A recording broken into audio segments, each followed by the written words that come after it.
Extra Time with Simtho, Dladla and Makaab. Kakasi FM. Joining us namhlanje ku-Extra Time on Kakasi FM from Royal AMFC, uDr. Singe Chonco.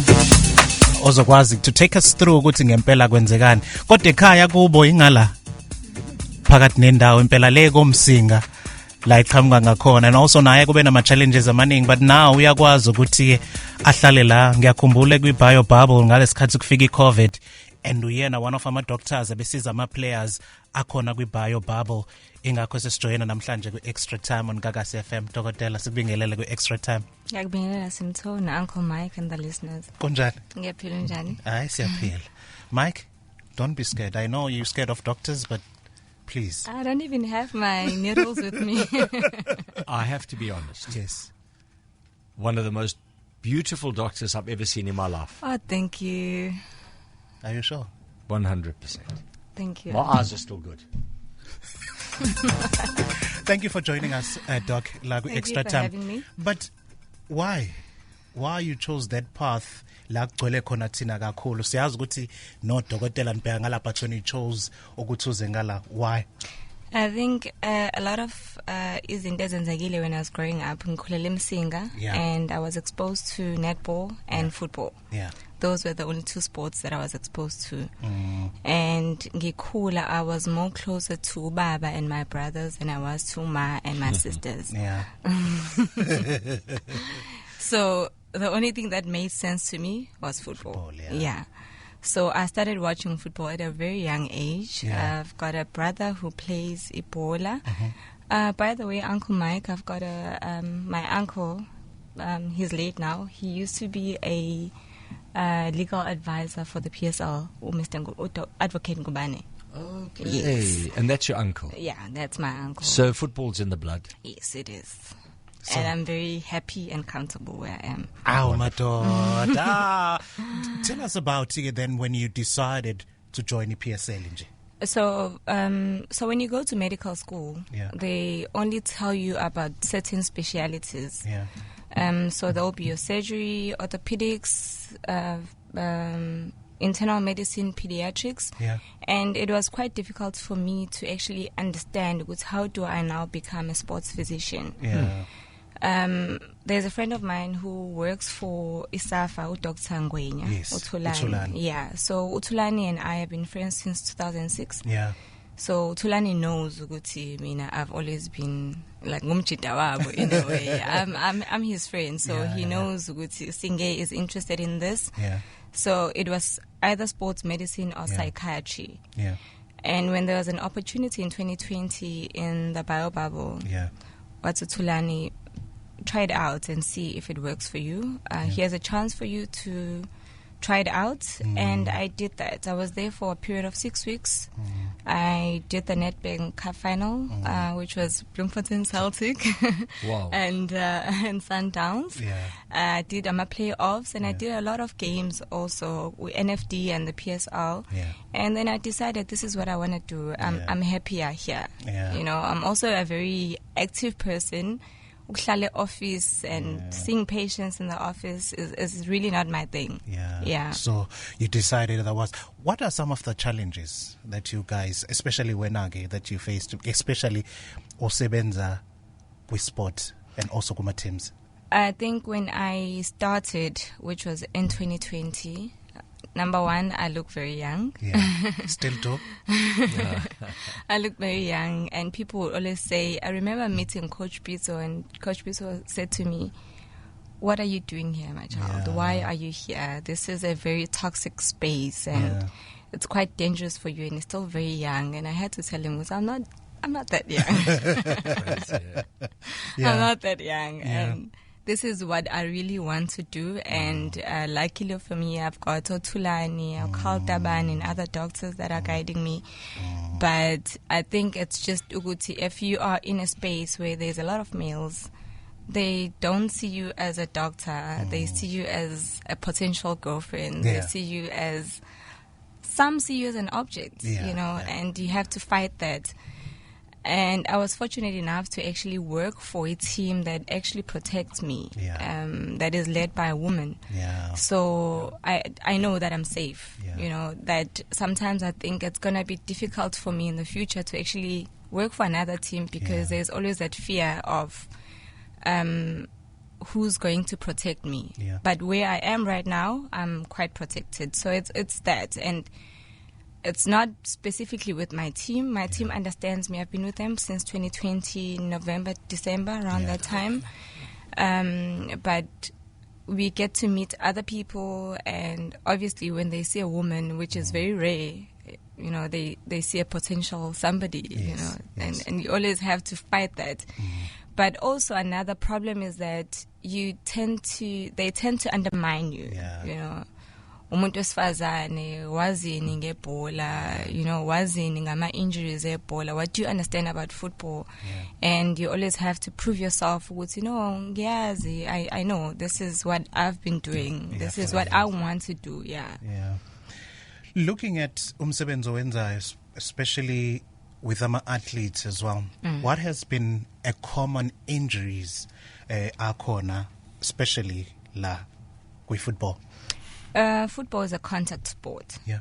So I've seen a lot of, personally, I've seen a lot of knee injuries. There's been a lot of knee injuries. Yes, there and there's head injuries, but not so common. But knee and ankle injuries are very common. And it's something that, you know, that you expect to see.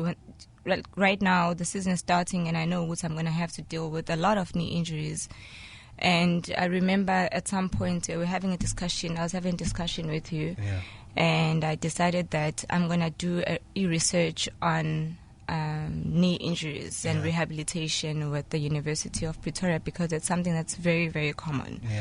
And you know, a lot of knee injuries tend to be very severe, that they require surgery, which is a problem. Now, convincing an athlete to you need to get an operation done because they feel that the operation is going to affect them negatively, but also having that injury can actually affect them. So it's just that it's you trying to convince someone, but also giving them a space to decide, and also respecting their rights. Uguti, you've got a knee injury, it's this severe, I've done an MRI, I have done a scan, I've done this and that, and it shows Uguti it's grade 3, you know. But now you need to go for an operation, and players don't like going under the knife. They don't. Yeah, and I'm glad you raised that it's a knee injury. I'm sitting here, it's because of a knee injury, and we have so many players ahleli kanje just because of a knee injury. Do you know what's a crazy stat is the fact that although football is a contact sport, you would think that rugby, being a more physical sport, would result in more knee injuries than football. Not even close. Not even close. Not close. In rugby, you get a lot of concussions. Correct. And, And also, if you, Doc, you spoke about knee injuries. I've been there, but do you find players, as you said, operation as well? Do you find players just because the pain on the knee, just they want to perform as well? Have you find yourself in that situation where Doc, I think it's not just football. It's any sport. Any sport. If there's also a fear of losing a job, you know, or not even losing a job, but not playing. I've been doing so well for the past 6 months. Losing momentum.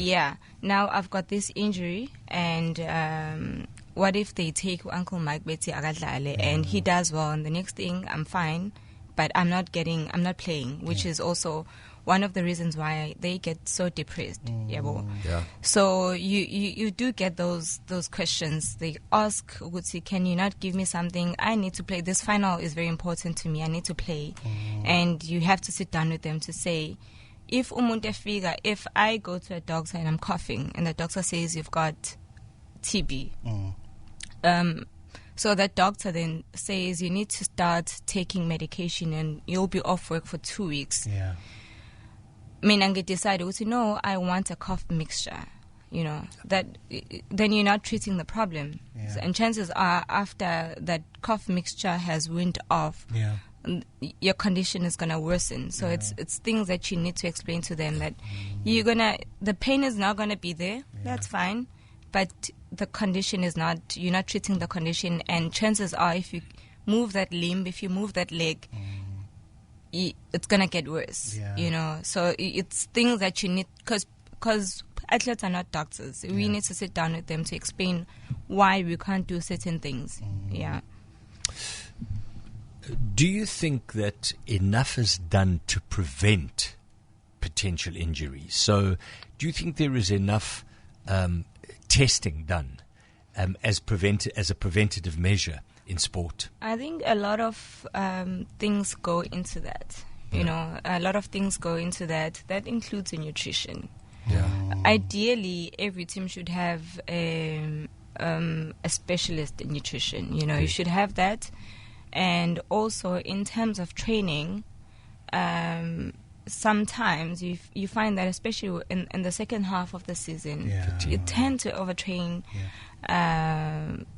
players. There's overuse of muscles. There's not enough rest, because part of your recovery is resting. So if you're not resting, then you're not getting enough recovery. And that's why a lot of players are prone to injuries. And also their lifestyle, you know, their lifestyle. If you don't sleep at night because you're drinking the whole night, alcohol it's got its own effects. You not sleeping at night, you know, dehydration. There's quite a lot of factors that actually contribute to one being prone to injuries, and it's something that needs to be looked at. It's not just one factor that we need to attend to. We can't say, oh no, coach, they're training a lot and they need to rest and that's it. No, there's a lot of things that we need to educate teams and athletes about in order for them to prevent injuries. You did mention, Doguti, after that injury, you find players falling to depression as well. We've seen with a lot of players, but ukuthola lokho sebedlulile khona ukuthi hey, I was depressed and I was it.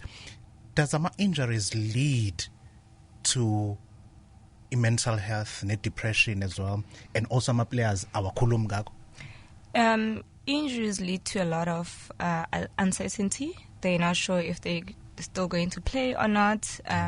Even if they recover, they're not sure. Number one, they're not sure if they're going to recover. And number two, if they go under the knife, they're not sure if that's going to be successful.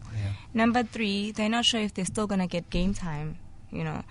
And so it's just, those are some of the factors that contribute, but also we don't, I always say that we, maybe not now, in the future, we need to have a sports psychologist. Someone that's going to speak to the athletes, especially those that are injured. But athletes are just normal people like us. You can go through a depressive episode because you're going through stuff at home. So they've got those factors, and then they've got work. So in fact, my research topic on my master's is on mental symptoms in netball athletes in South Africa. And that's because that hasn't been done here, but they have actually done a lot of research on mental symptoms in footballers in other countries. But it's just that it's alcohol, substances, injuries, family problems, but there's no one that they can actually open up to. So as a league, we're not doing enough to support those athletes. I think the resources are actually not there at the moment, but in the future it would be nice to actually have someone who's qualified to actually attend to mental health.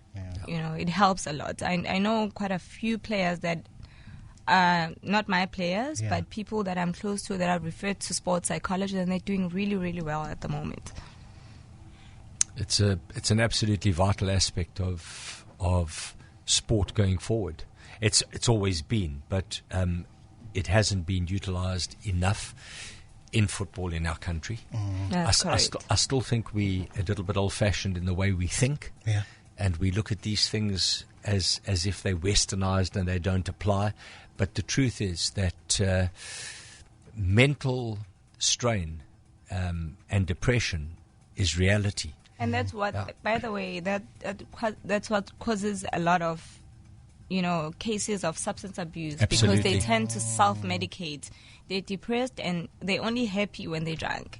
Yeah. So when you're depressed, you want to be happy. So you're drink. trying to solve another problem So with it's a another circle problem. that's just not stopping. Yeah. Hey, Doc, I think we need to talk to be here every Absolutely.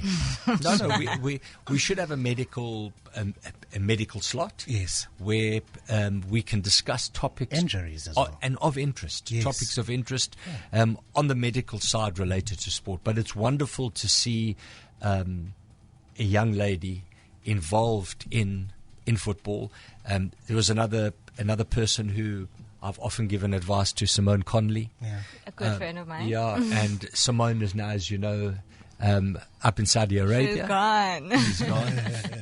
And she had very similar challenges in the beginning, but you have to be strong and you have to be resilient. Doc, thank you so much for joining us. We make it a point, ukuthi, as from today, we will have you every month just to take us through, because I think as we lead to Women's Month as well, you find a lot of athletes uthola ukuthi they support their families. There's a lot abadila nayo, those players as well. You need to take us through nakhona nama injuries azobenzeka kuyona season. Please join us. Ungasabi, this is your home. This is your new home. So please avail yourself. Noma inini, just once a month uzosichazela zonke lezo zinto. We'll do, I promise. Uncle Mike, you can close. Uncle Mike. No, thank you so much. Really appreciate it. Good luck. It's wonderful to see a new, fresh approach in our sport, and I have no doubt that Royal AM are going to be fit and healthy. Yes, of course. Thank you so much. We can follow you on socials, Doc. Norma, it's Yeah, private. no, it's not private. I'm just trying to think of my Twitter handle. So I post that on our socials. Thank you so much, Doc, for joining us. Thank you for having me. Mr. Makaab, thank you so much now for joining us. Namhlanje. Extra time with Simtho Dladla and Mike Makaab.